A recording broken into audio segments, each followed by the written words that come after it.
ortaq miflər, ortaq inanclar bizə göstərir ki, sizin qeyd etdiyiniz o epigenetik məsələdə müəyyən arxetiplər var ki, bu bizim tariximizlə, əcdadlarımızla bağlıdır. İndi biz ona taley də deyə bilərik. Yəni nəticədə taley deyə bilirik. Yəni məncə yox, deyə siz nə düşünürsüz? Siz nə düşünürsüz? Taley dedikləri dində taleh deyilən bir anlayış və epigenetik kədər bu taleyə yansıyırmı? Bilirsiniz necədir? Dünyada təsadüfi bir şey yoxdur.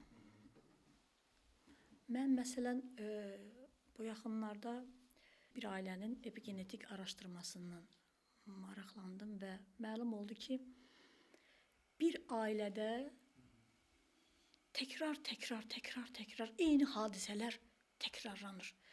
Bəzən yaşanmamış kədərlər var. Məsələn, bunu bizə müəllimimiz demişdi, mənim çox təsir eləmişdi. Tabu kədərlər. Aha, hansılardır? Məsələn, bir evdə bir uşaq dönük çıxır. Və onu adı çəkilmir o evdə. Onun barədə danışılmır.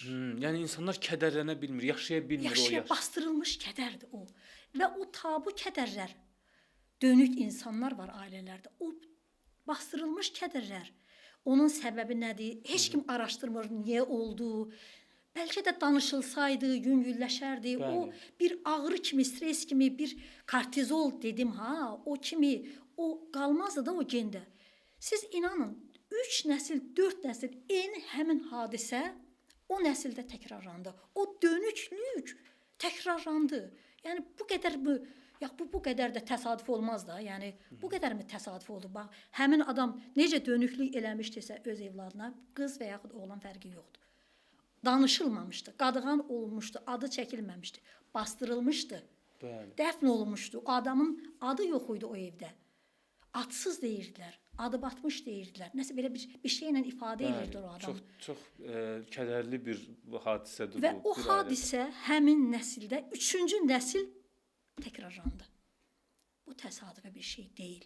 Danışılmayan kədərlər. Tabu kədərlər. Tabu kədərlər.